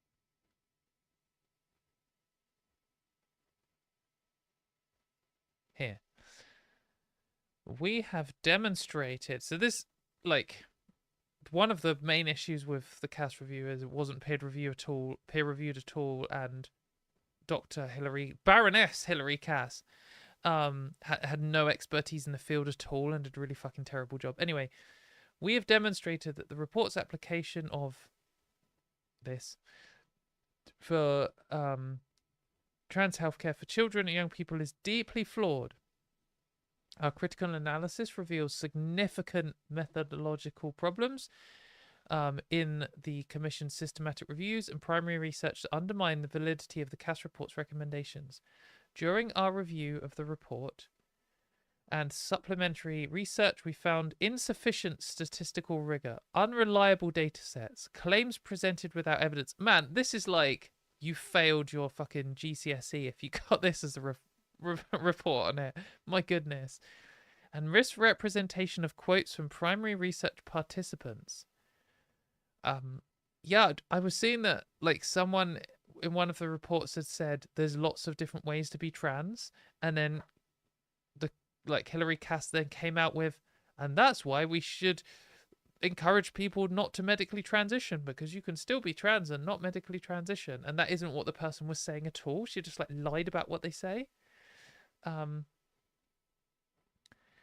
These flaws highlight potential double standards present throughout the review and its subsequent recommendations, where evidence for gender-affirming care is held to a higher standard than evidence used to support many of the report's recommendations. Yeah, exactly. So she said, oh, there's not enough... I've thrown out 99% of the evidence, and now there's not enough evidence to support gender-affirming healthcare or trans healthcare. So now I'm going to recommend conversion therapy based on absolutely nothing. I have absolutely no evidence at all for the thing that I'm going to recommend, but I'm just going to recommend it anyway. Yeah, just so, it's so brazenly a scandal, this thing. It's just such a disaster, such a joke of a report. And here we have it in writing in a peer review paper. These flaws highlight. Oh no, we just done that one. Considering this, the CAS report's poor understanding of trans identities and experiences is vital to question the integrity and validity of the review's recommendations and the appropriateness of basing healthcare policy on them. To uphold its commitment to evidence-based medicine, future gender-affirming care research must generate robust observational data, involve trans communities, and prioritize patient-centered outcomes, ensuring validity, generalizability, and cultural relevance. Shredded. So this report in them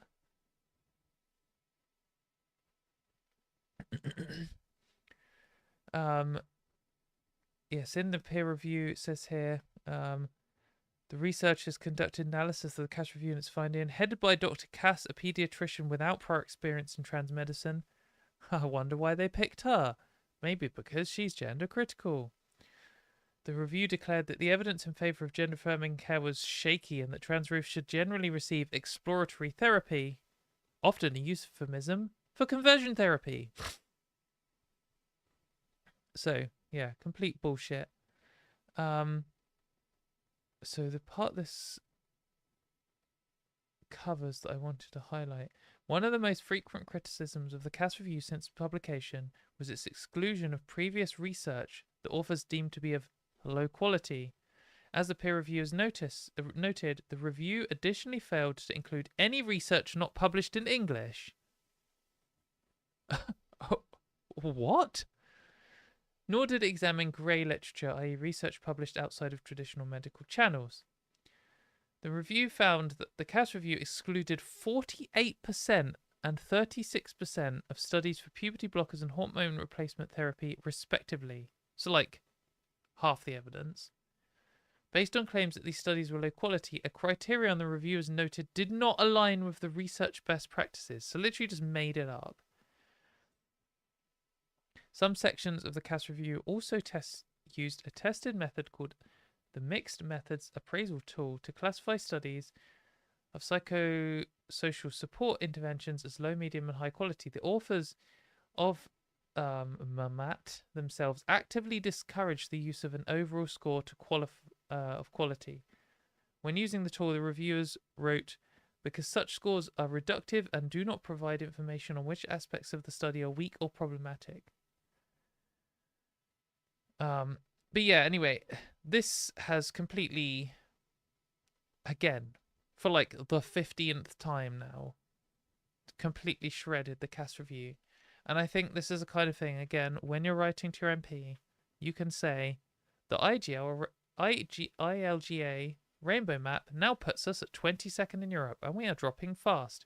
Also, again, another peer review, yet again, has found that the CAS review is like fraudulently bad and terrible. Also, the EHSE is terrible. Like, these are like really clear, important things that you can highlight and are worth constantly pointing out to these people who literally know nothing about what is going on. So it's good to see this. Will this make a difference to like Wes Streeting? No, because he's a fucking dickhead. But will it make a difference to organizations around him and people pressuring him? Yes. And I think these things are important and it's good to see.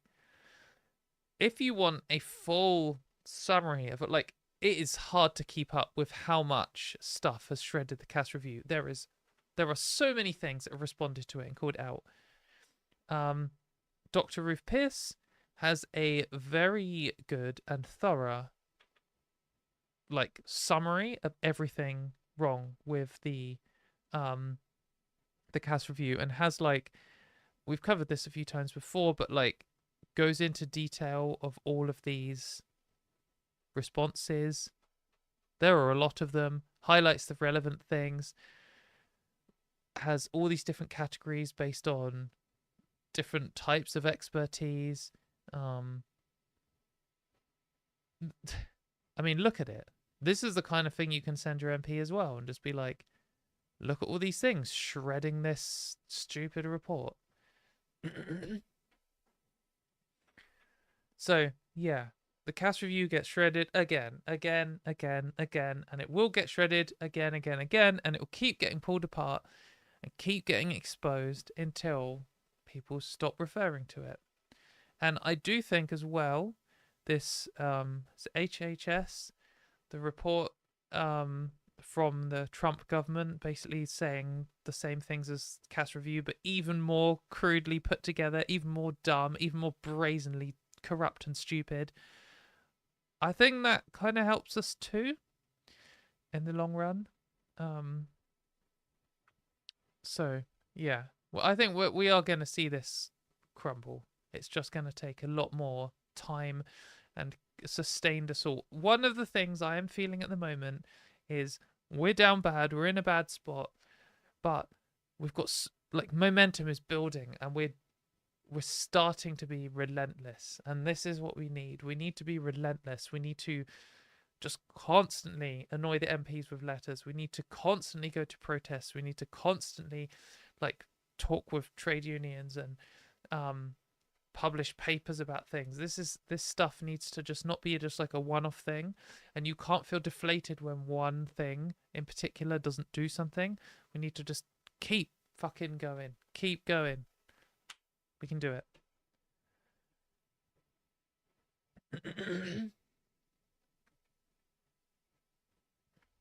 What are we going to talk about next? How much time we got left? We can cover one more thing. Let's cover one more thing. What do you want, guys? Do you want... Did I talk about this one last week? Can't remember. Man,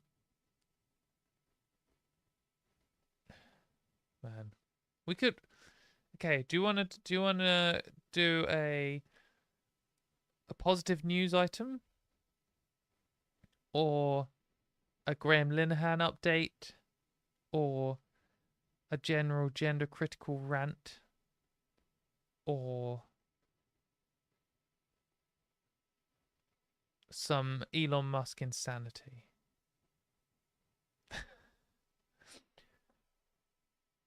The Stonewall statement. Yeah, Stonewall's been, they're pretty much like off the radar at the moment. They seem to have just like given up on life. I don't know. Not very hype about Stonewall at the moment. I used to donate to Stonewall and I stopped because I just feel like they've not bothered with trans people recently. So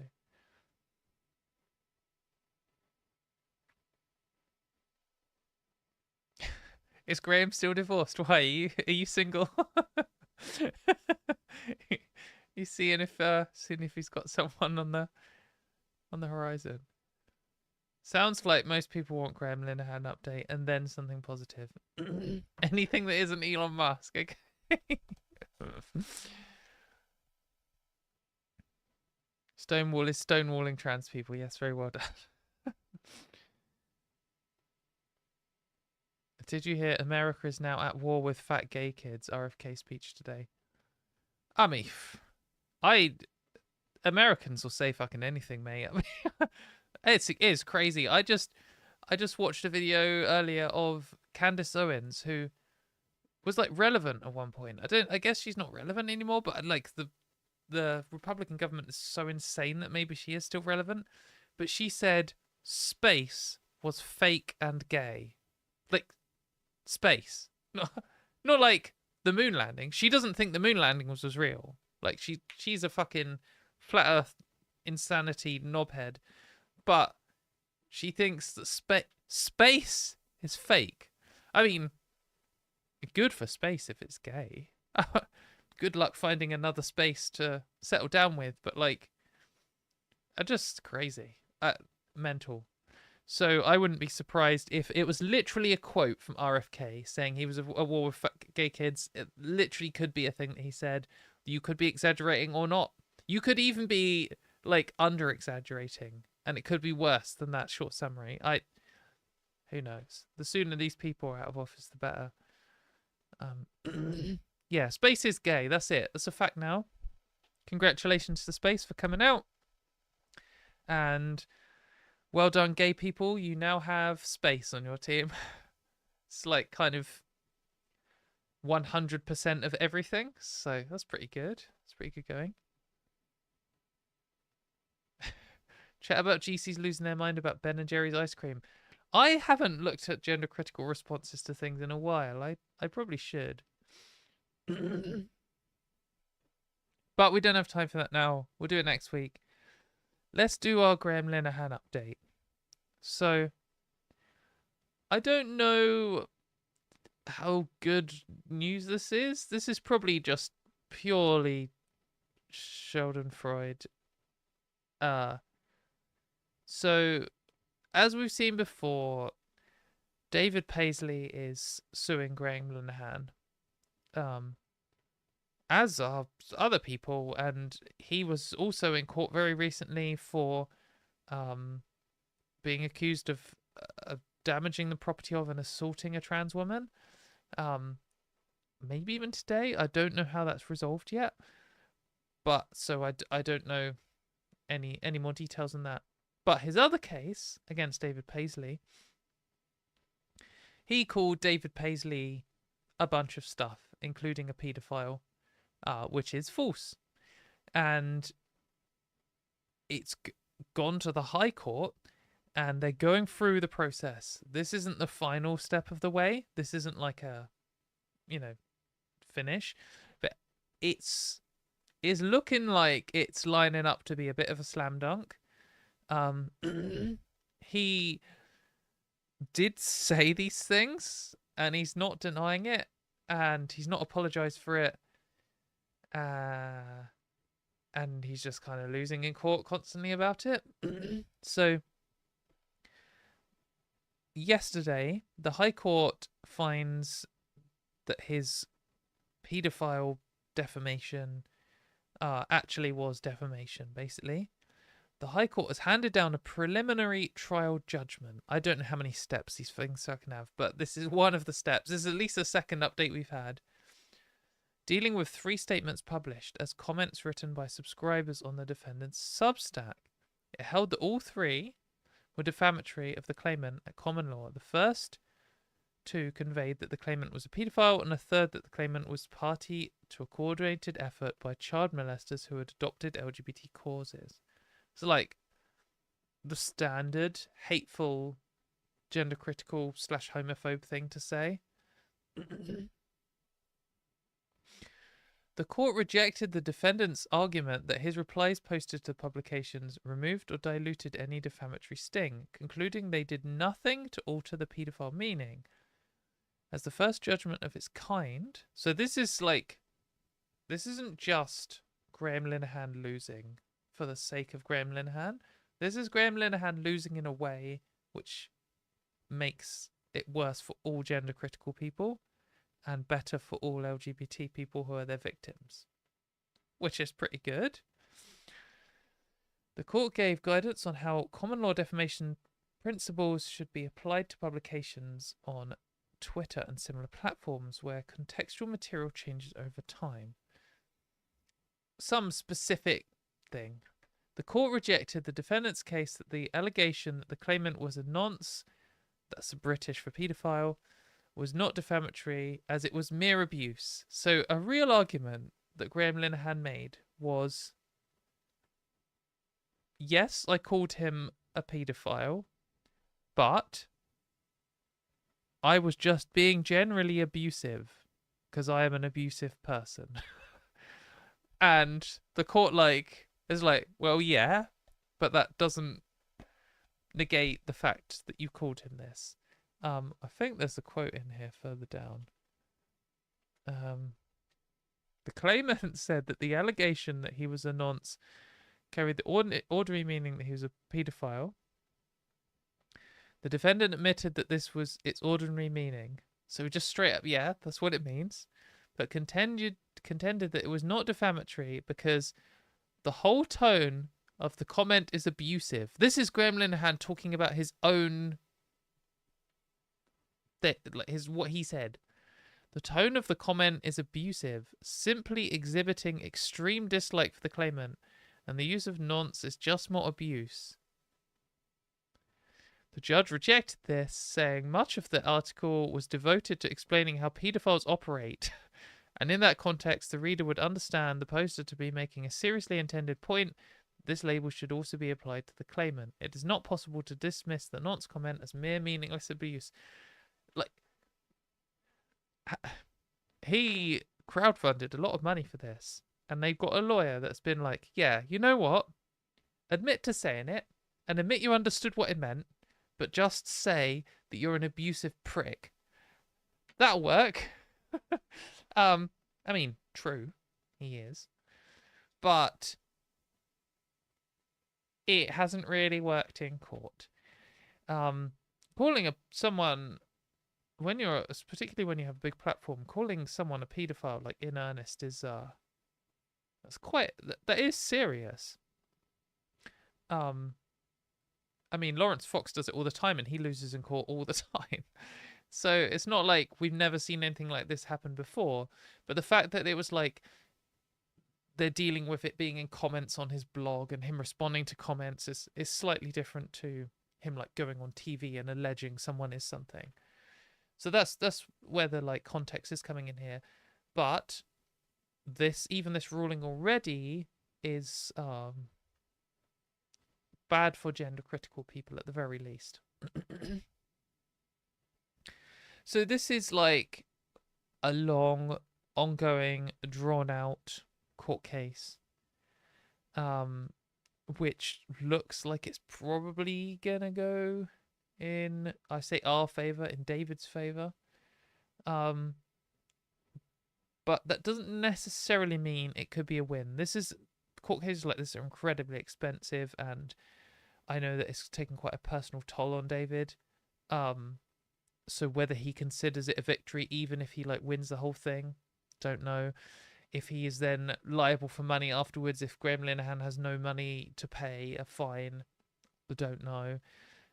Whether he like escapes to the USA first, don't know. Maybe he already goes to jail for assaulting a trans woman first, don't know. It's hard to say. Like, I'm not saying he did or didn't assault a trans woman. I don't know. I'm not going to comment on the case. I don't know the details. But like, that is clearly something that he has been, I think it's something he's been accused of. He's definitely been accused of damaging someone's property. So we'll go with that. Yeah, I think this is like one of those cases where it's like bad for Graham Linehan and bad for the gender criticals. So that is good. But it's not like good for us. Because he has ruined David's life and other people's, and him suffering doesn't undo that. I mean, it's always good to see horrible people getting some level of comeuppance, but it's not going to stop him, probably. And he still ruined these people's lives, and even if they get any kind of monetary compensation back, it's not really going to make up for it. But still, Graham Linehan is a piece of shit, and hopefully it starts catching up with him. If he's got 2 legal troubles ongoing at the moment, and there are definitely more looming, if he starts losing them, they will snowball. I can't imagine that his a desperate attempt to flee to the USA to write some shit comedy is gonna. No one cares about that. Yeah, we'll see. We'll see. Stay tuned for the next Graham Linehan update.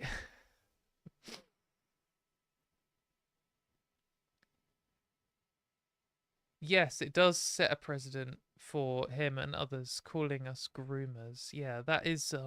I wonder if this has a thing about groomer. Yes. Maybe we should also add this on. I mean, Graham Linehan has quite it only mentions it in one line. He has been quite clear that he feels like he invented groomer as a thing. So I mean, I don't know if he did. He definitely said it a lot on Twitter. In response to LGBT people existing. So who knows? Anyway, we wanted to hear some good news too. So let's do some good news here. So last week we covered how the LMC, this is the UK's local medical committees, were having a vote about how to deal with trans people in the NHS. This might sound a bit specific, it kind of is, but basically, our healthcare system at the moment is terrible for trans people. But one thing that you can, in theory, do, and I have achieved, and many have, but not everyone has, because it depends on what GP you have, you can change your details with them. You can change your name, whether you're Miss, Mrs, Mr, MX, whatever. You can change your number with them. You can change your gender marker, all this kind of stuff. And basically, in the wake of the Supreme Court ruling, some people at one of these like bodies which regulates this or suggests what these GPs should be able to do. It's all a big mess, but they were having a vote to decide whether to just only record birth sex, which would be bad. It would be very bad. It would out trans people where they don't need to be outed. It could open them to discrimination and abuse. It would conceal the reality of their biological sex and their bodies and lead to poor diagnoses and bad treatment protocols and all kinds of things. It would be bad. So, we were talking about this last week and how there's a vote coming up, and we were saying everyone should write in to them and say how this affects you. And they had the debate and they discussed all the amendments that they or things that they were proposing. And when it got to the one that was really bad for us, they voted it down. Did not pass. Good news. Celebration. Massive relief. Really good news, actually. They had 4 things related to trans people. So they had that they wanted. They wanted to ask for clear national guidance on whether to retract and rescan the old NHS records to new records with adequate support in that, and they voted yes. They did want to request that, and they strongly voted for that. Then they had a vote on support for patients who wish to have their original details kept unredacted. There's so many double negatives there I don't kind of know, but that's fine. They voted yes on that. Then number 3 was the one we were worried about. Clinical systems to include the patient registration, biological sex, preferred gender pronoun, title for correspondence, and gender reassignment. So this would be just writing your birth sex down and then afterwards outing whether you're trans or not. Like the worst case, basically, for these details. And they voted quite strongly against this. Not as strongly as they voted for the other things, but a lot of people abstained from this, presumably because they don't know about it. But it wasn't close. This was thoroughly defeated. And then the 4th one was the use of additional data fields beyond just those referencing gender or sex that would identify patients suitable for screening and automatically invite them to join appropriate national screening program. This is very good for us. So this is currently the NHS has you can be M or you can be F, or I think you can be I or X. They basically have 3 categories. And if you're in the F box, they will send you breast cancer screening reminders and cervical smear reminders. If you're in the M box, they will send you prostate check reminders. And it doesn't matter what body parts you actually have, which is bad for trans and intersex people.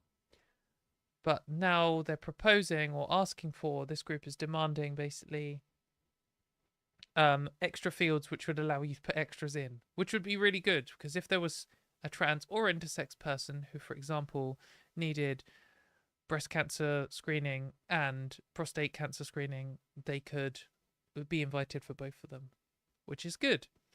So this debate, I haven't watched the whole thing. You can do if you go to this Reddit post. I'll put a link in the description.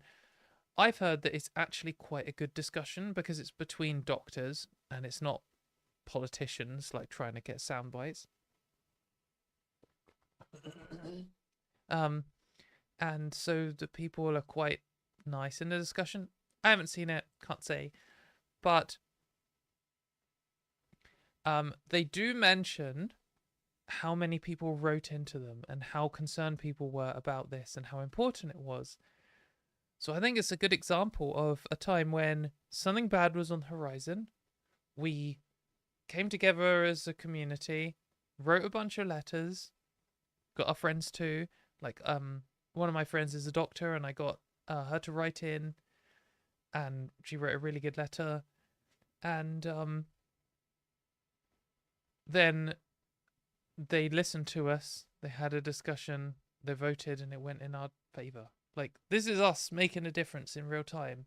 This is good people making the right decisions in real time, and that is good news. That is great news. And this is like should be a um like a I've forgotten the word. Like a thing that we want to do more of. A template for the future. So congratulations and thank you everyone who wrote in. That's really good. And this is what you should write to your MP. It makes a difference. It does make a difference. But anyway, as you can hear, my voice is dying. I'm going to call it here. We covered some of the stuff in this week. So, yeah. Thanks everyone for hanging around. I hope you're all doing well. And I'll see you at the same time next week, 8 p.m. UK time. And yeah, like and subscribe if you haven't. My channel's doing quite well at the moment. We've just hit 26,000 subscribers. Videos seem to be averaging like 5,000 views now. I'm quite pleased with how well it's doing. So thank you for everyone who's watching and sharing the videos. It's making me feel inspired to do it more. And hopefully the videos are helping. So yeah, share with your friends if you're interested. And thank you very much.